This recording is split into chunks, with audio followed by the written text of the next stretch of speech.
I recently read The Power of Regret by Daniel Pink. If someone tells you they don't have regrets, they either have brain damage or they're lying to themselves. Anyone older than 6 who has not damaged their orbital frontal cortex experiences regret. Now, we might not like the feeling of regret and try to ignore it, but regret is universal. This fact is actually liberating.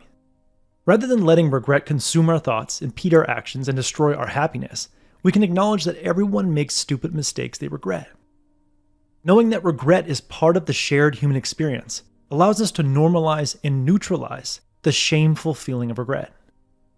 Now, once we normalize and contain the emotion of regret, we can use regret to craft a redemption story.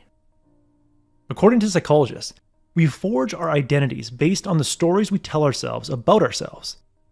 There are 2 primary stories we tell ourselves: contamination stories and redemption stories. Contamination stories go from good to bad. Everything was going well and then everything fell apart. Redemption stories go from bad to good. Something horrible happened, but then after some hard work, it got much better.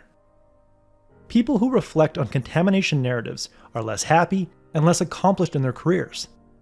People who replay redemption narratives are happier, more accomplished, and find more meaning in their life. Regrets are the perfect starting point for a new redemption story. If you regret smoking and not taking care of your health when you were young, you now have an opportunity to redeem yourself by transforming your health and becoming someone who runs marathons. If you regret not taking college seriously and getting poor grades, you can craft a redemption story by taking on more responsibility in your job, moving up the ranks, and one day getting invited back to your college to give a guest lecture. Taking redemptive action by performing a generous act to outweigh a selfish act, a thoughtful act to outweigh a careless act, or hard work to offset prior laziness can be a character-defining moment. A quick discussion point here. Would you say you tell yourself redemption stories or contamination stories? So when things happen in your life that are bad, you see them as something that went wrong, and now you're going to turn that around, like the guy who was smoking and then decided, well, he's going to become a marathon runner, or a guy who didn't finish his university degree, but now he's going to work so hard and do so well in his business that they're going to ask him to become a speaker on how someone achieves great success in business. Or do you see yourself as a victim, and then things were going well and now go bad, and that's just how it is, and you're not going to turn it around? What do you think? Which area are you in, and how can you become more of a redemptive storyteller to yourself? One morning in 1888, Alfred Nobel flipped through his local newspaper and stumbled upon a story about his death. Alfred's brother, Ludwig, had recently died, but a journalist mistakenly thought Alfred died. The mistake might have been amusing to Alfred, if the obituary wasn't so grim. Alfred Nobel was an ingenious chemist who invented dynamite and advanced mining methods several decades, but his premature obituary focused solely on his invention of military explosives. The journalist dubbed Nobel the Merchant of Death and explained that Dr. Alfred Nobel became rich by finding ways to kill more people faster than ever before. Horrified, Alfred set out to change his story. 8 years later, at the time of his actual death, he donated 94% of his wealth, which is worth about $500 million today, to award scientists for making major achievements in their fields. Now his revised obituary praised Nobel for being a great philanthropist and a champion of science.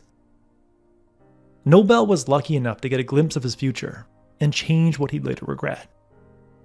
We can experience the same luck by anticipating what we might regret. Imagine you're in one of those time travel movies and you receive a mysterious email dated 7 days in the future, listing all the things that you regret doing in the past 7 days. This email is broken into 4 categories, because as author Dan Pink has found in his World Regret Survey, in which he gathered 16,000 regrets from people in 105 countries, all human regrets fall into 4 categories: foundation regrets, boldness regrets, moral regrets, and connection regrets. Foundation regrets sound like, if only I'd done the work. We experience foundation regret when our health deteriorates, our financial situation makes life hard, or our professional life is not as rewarding as we believed it would be.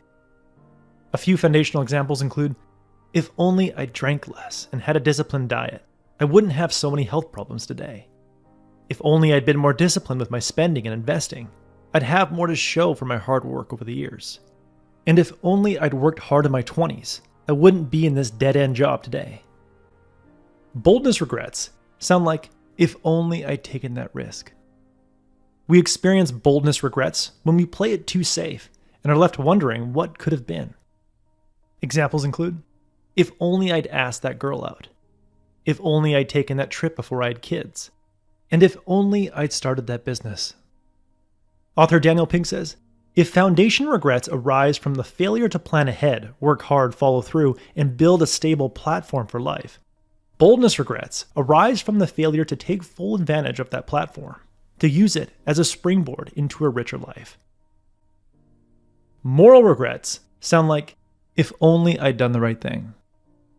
A moral regret stems from a lapse in judgment that haunts us as we age. For example, I wish I hadn't bullied that kid in school, or I wish I hadn't cheated in that competition, or I wish I'd been faithful to my wife. Connection regrets sound like, if only I'd reached out. We experience connection regret when we let great relationships drift and wait too long to reconnect and repair relationships. Common connection regrets include, if only I'd reached out to my friend before she died of cancer. If only I'd been nicer to my mom when I was younger. Connection regrets are the most common regret, because when we get to the end of life, relationships matter most. As the lead researcher in the longest running examination of human flourishing said, happiness is love, full stop.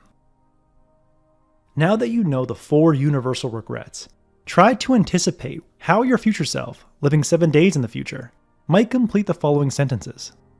In the category of foundation regrets, I wish I'd taken care of my health this week by, I wish I'd advanced my career this week by, and I wish I'd increased my savings this week by.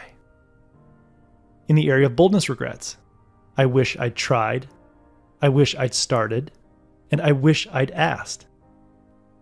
In the area of moral regrets, complete the sentences, I wish I'd remained loyal to, I wish I'd been kinder to, I wish I'd stood up for. And in the area of connection regrets, I wish I'd reached out to, and I wish I'd forgiven.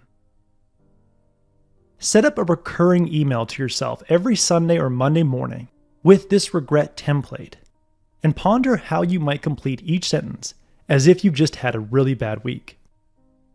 Anticipating weekly regrets allows you to create a better week than you otherwise would have, much like Alfred Nobel created a better life after receiving a premature obituary.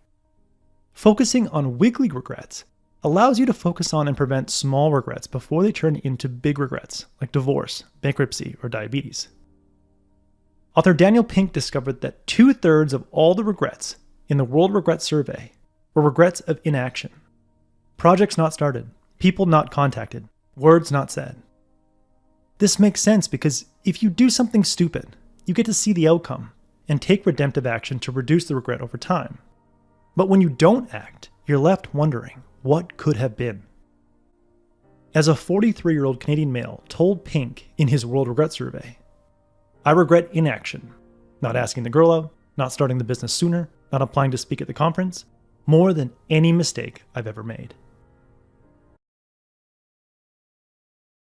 Because as author Dan Pink has found in his World Regret Survey, in which he gathered 16,000 regrets from people in 105 countries, all human regrets fall into 4 categories: foundation regrets, boldness regrets, moral regrets, and connection regrets. As a 43-year-old Canadian male told Pink in his World Regret Survey, I regret inaction, not asking the girl out, not starting the business sooner, not applying to speak at the conference, more than any mistake I've ever made. Foundation regrets sound like, if only I'd done the work. We experience foundation regret when our health deteriorates, our financial situation makes life hard, or our professional life is not as rewarding as we believed it would be. A few foundational examples include, if only I drank less and had a disciplined diet, I wouldn't have so many health problems today. And if only I'd worked hard in my 20s, I wouldn't be in this dead-end job today. Connection regrets sound like, if only I'd reached out. We experience connection regret when we let great relationships drift and wait too long to reconnect and repair relationships. Common connection regrets include, if only I'd reached out to my friend before she died of cancer. If only I'd been nicer to my mom when I was younger. That was the core message that I gathered from The Power of Regret by Daniel Pink. This book takes an often neglected emotion and makes it highly productive. I highly recommend this book.